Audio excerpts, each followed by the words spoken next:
If it can rain or snow, it can flood. Once water gets into your house, do you know how damaging it can be? So some of the things you see as an adjuster are shocking. Erie Insurance conducted a survey to find out just how much people know about flooding, and there are a lot of misconceptions.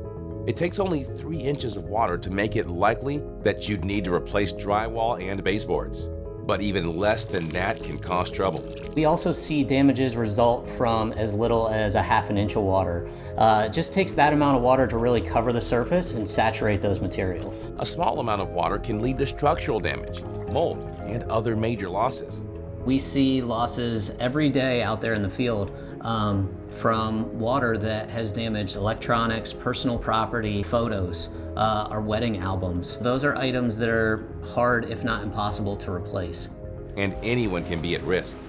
25% of flood claims are filed by people who live outside of a high-risk flood zone. Whether it's rain, snow, anybody's at risk really when you're looking at those types of elements to be in a situation where flooding could occur. Don't find yourself in an unfortunate situation. Talk to your Erie agent today about adding extended water coverage.